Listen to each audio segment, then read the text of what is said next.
Assalamualaikum warahmatullahi wabarakatuh. Saya Nur Safia daripada kelas 4 PI2 dan saya Ummu Hazika daripada kelas 4 PI2 juga. jadi pada hari ini kami ingin membentangkan untuk mata pelajaran pendidikan Al-Quran dan As-Sunnah pada pelajaran 20 iaitu yang bertajuk ilmu hadis riwayah dan diroyah.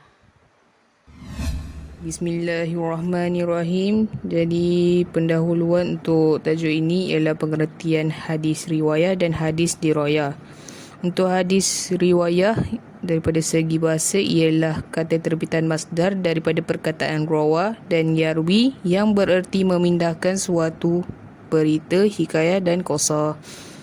Manakala daripada segi istilah pula, Muhammad Ajjaj Al-Khatib rahimahullah, seorang sarjana hadis kontemporari, telah mendefinisikan ilmu hadis riwayat sebagai ilmu yang mengkaji tentang periwayatan perkara yang disandarkan kepada Nabi Muhammad sallallahu alaihi wasallam.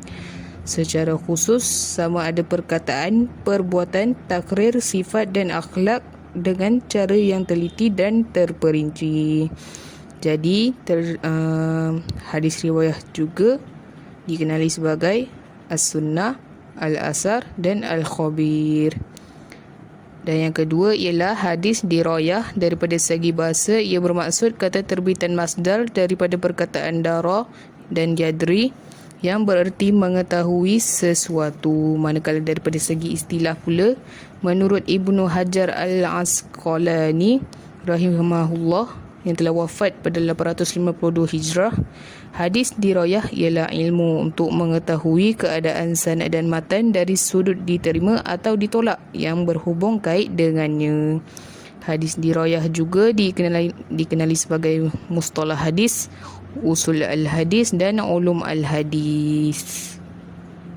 Okey, untuk bahagian yang kedua pula, ia tentang sejarah perkembangan ilmu hadis riwayah dan hadis diroyah. Jadi ada sejarah perkembangan ilmu hadis riwayah iaitu pada zaman Rasulullah sallallahu alaihi wasallam. Hadis Rasulullah sallallahu alaihi wasallam adalah segala perkataan, perbuatan, takrir dan sifat baginda sallallahu alaihi wasallam. Ia merupakan sumber agama kepada para sahabat selain daripada Al-Quran. Sampailah sekarang hadis dan Al-Quran merupakan sumber agama kepada semua umat Islam. Dan apa jua yang disampaikan oleh Rasulullah sallallahu alaihi wasallam adalah perintah Allah Subhanahu wa taala kepada rasulnya sallallahu alaihi wasallam. Jadi terdapat firman Allah Subhanahu wa taala pada surah An-Nisa, surah yang keempat, ayat ke-80. A'udzubillahi minasyaitonirrajim. Man yuti'ir rasula faqad ata'a Allah. Artinya, sesiapa yang taat kepada Rasulullah sallallahu alaihi wasallam, maka sesungguhnya ia telah taat kepada Allah Subhanahu wa taala. Jadi majoriti sahabat Rasulullah sallallahu alaihi wasallam telah menerima hadis daripada baginda secara lisan dan menghafaznya. Para sahabat menghafaz hadis kerana masyarakat Arab pada zaman itu kebanyakannya buta huruf, tapi mempunyai daya ingatan yang kuat. Di samping itu juga terdapat larangan Rasulullah sallallahu alaihi wasallam kepada para sahabat agar tidak menulis hadis. Rasulullah sallallahu alaihi wasallam telah pun bersabda, An Abi Sa'id Al-Khudri radhiyallahu anhu, anna Rasulullah sallallahu alaihi wasallam qala, la taktubu anni wa man kataba anni ghairal Qur'an falyamhu. Artinya, daripada Abu Sa'id Al-Khudri radhiyallahu anhu bahawa Rasulullah sallallahu alaihi wasallam bersabda, janganlah kamu semua menulis daripadaku hadis. Sesiapa yang menulis daripadaku selain Al-Quran, maka hendaklah dia padamkan. Hadis riwayat Muslim. Jadi ada juga sebab kenapa dilarangnya menulis hadis. Antaranya ialah dibimbangi Al-Quran dan Al-Hadis akan bercampur aduk, di mana akan menyebabkan kekeliruan. Dan yang kedua, kemungkinan Al-Quran dan Al-Hadis ditulis dalam satu lembaran. Dan larangan tersebut khusus untuk para sahabat yang mempunyai daya ingatan yang kuat. Namun, baginda sallallahu alaihi wasallam ada memerintahkan sahabat lain untuk menulis hadis. Peristiwa ini berlaku ketika Rasulullah sallallahu alaihi wasallam sedang berpidato. Ada seorang lelaki berasal dari negeri Yaman meminta Rasulullah sallallahu alaihi wasallam menuliskan hadis untuknya. Kemudian baginda sallallahu alaihi wasallam pun bersabda, An Abu Hurairah radhiyallahu anhu qala lamma fataha Allah subhanahu wa ta'ala ala rasulihi sallallahu alaihi wasallam Makkah qama fin nasi fahamidallah wa asna alaihi faqama Abu Shahin rajulun min ahli Yaman faqala uktubu li ya Rasulullah faqala ya Rasulullah sallallahu alaihi wasallam uktubu li Abi Shahin. Artinya, daripada Abu Hurairah radhiyallahu anhu berkata, tatkala Allah Subhanahu wa taala memberikan kemenangan kepada Rasulnya sallallahu alaihi wasallam dengan pembukaan kota Mekah, maka baginda sallallahu alaihi wasallam berdiri di hadapan manusia sambil memuji Allah Subhanahu wa taala. Maka Abu Syah, seorang lelaki dari negeri Yaman, telah berdiri dan berkata, tuliskanlah hadis kepadaku wahai Rasulullah sallallahu alaihi wasallam. Jawab baginda sallallahu alaihi wasallam, tulislah kamu sahabat untuk Abi Syah. Hadis riwayat Muslim. Jadi para sahabat pun menulis hadis setelah mendapat keizinan daripada Rasulullah sallallahu alaihi wasallam, tetapi berdasarkan syarat-syarat yang tertentu. Jadi antara syaratnya ialah penulisan hadis dilakukan ketika Al-Quran tidak turun. Kebenaran diberikan kepada sahabat yang mudah lupa, dan penulisan hadis hendaklah dalam lembaran yang berasingan supaya tidak bercampur aduk dengan Al-Quran. Okey, pada zaman sahabat radhiyallahu anhum pula, selepas kewafatan Rasulullah sallallahu alaihi wasallam, sahabat radhiyallahu anhum belum lagi melaksanakan penulisan dan pembukuan hadis secara formal. Namun, terdapat dalam kalangan para sahabat yang pandai menulis seperti Abu Bakar As-Siddiq radhiyallahu anhu, Muaz bin Jabal radhiyallahu anhu, Umar bin Al-Khattab radhiyallahu anhu, Muawiyah bin Abu Sufyan radhiyallahu anhu, Abdullah bin Al-Zubair radhiyallahu anhu, dan Jabir bin Samurah radhiyallahu anhu. Jadi kegiatan penulisan hadis berlaku dengan cara mengajar, mempelajari, meriwayat, mengumpul dan mencatat hadis-hadis tersebut. Dan hadis belum lagi dibuku dan dikumpulkan secara khusus. Dan pada zaman tabi'in radhiyallahu anhum pula, pada zaman ini munculnya hadis palsu disebabkan penyelewengan oleh pengikut-pengikut mazhab seperti Syiah, Khawarij dan Mu'tazilah. Ini merupakan golongan-golongan yang dekatkan jahat lah. Selepas itu, situasi ini bertambah buruk apabila berlaku kekurangan penghafaz hadis kerana ramai yang telah berpindah ke negeri lain dan mati di medan jihad. Dengan menyedarinya keadaan ini, timbul inisiatif para ulama hadis untuk menyelidik kebenaran sesuatu hadis. Jadi pembukuan hadis secara rasmi bermula apabila Khalifah Umar bin Abdul Aziz rahimahullah pada tahun 101 Hijrah mengarahkan Abu Bakar bin Muhammad bin Hazm rahimahullah pada tahun 117 Hijrah, seorang gubernur Madinah, untuk mengumpul dan mencatat hadis-hadis daripada para hufaz, iaitu orang-orang yang telah menghafaz hadis ni lah. Jadi usaha ini diteruskan oleh Muhammad bin Maslamah bin Syihab Az-Zuhri rahimahullah pada tahun 124 Hijrah dengan mengumpul dan membukukan hadis-hadis untuk diedarkan ke seluruh pelosok negara-negara Islam.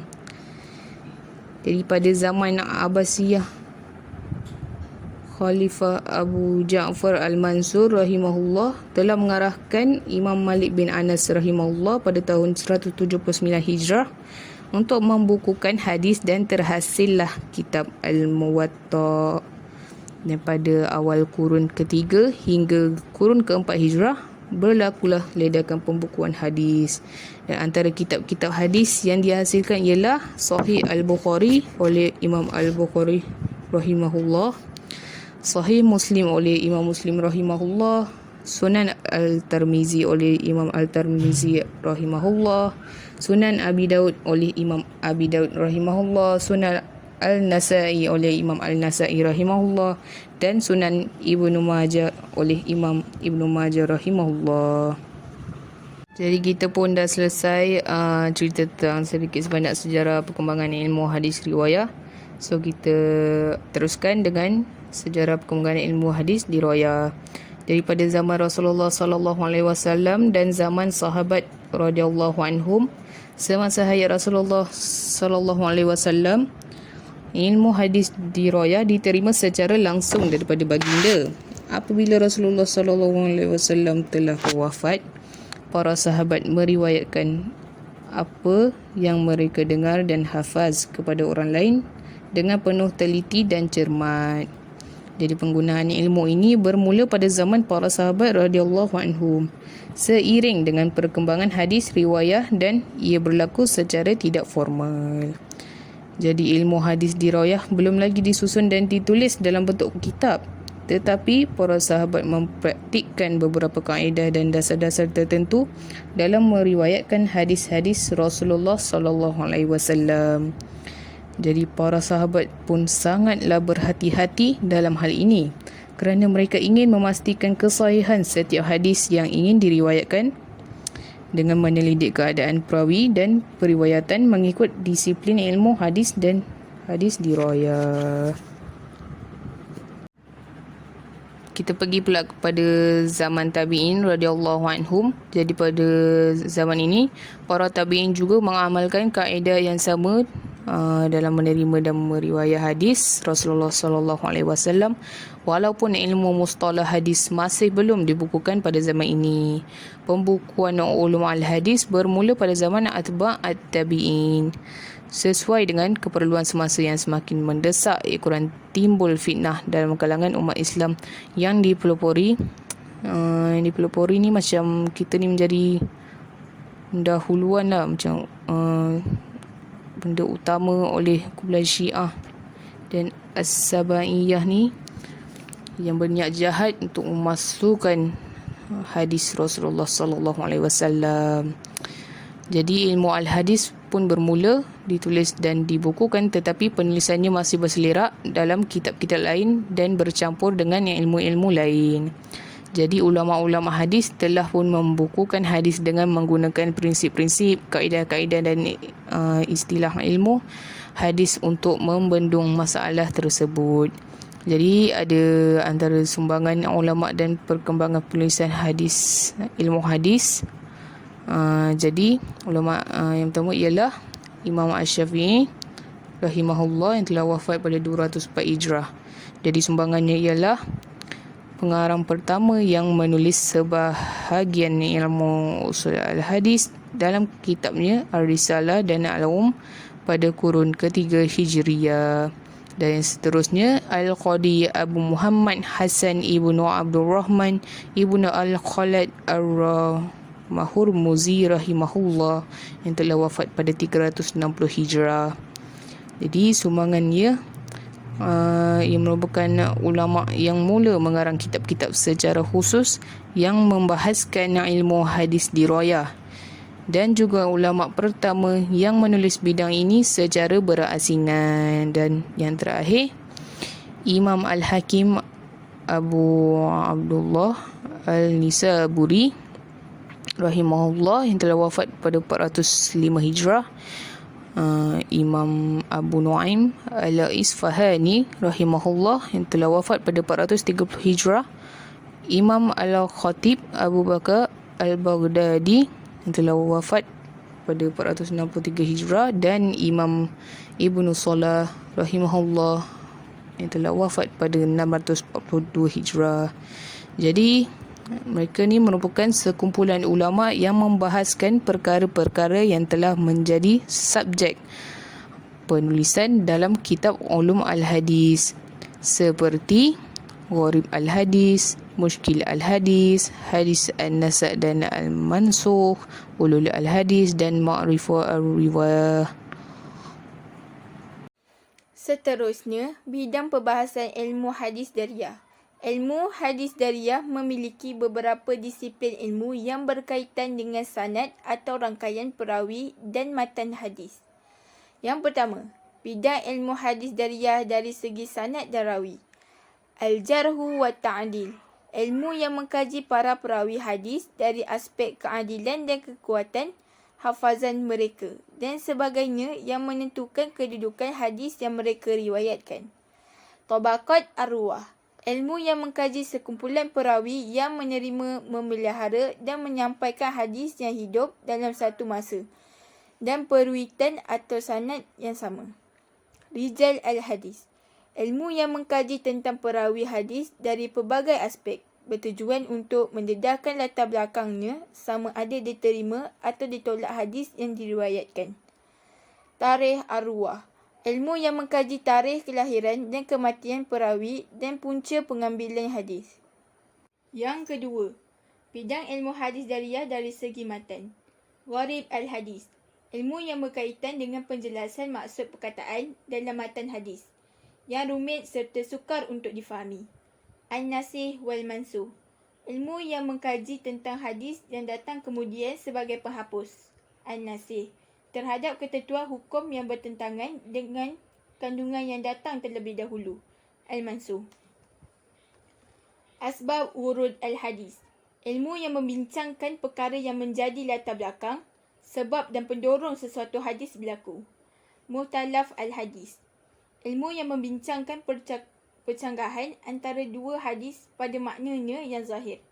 Satu daripadanya menetapkan sesuatu hukum, manakala yang satu lagi menafikannya. Yang ketiga, bidang ilmu hadis dariyah dari segi sanad dan matan. Ilalul hadis, ilmu yang mengkaji sebab kecacatan yang tersembunyi yang menggugat kesahihan sesuatu hadis. Takhrij al-hadis, ilmu yang mengkaji sumber asal dan status sesuatu hadis melalui cara tertentu. Kepentingan mempelajari ilmu hadis riwayat dan dariyah.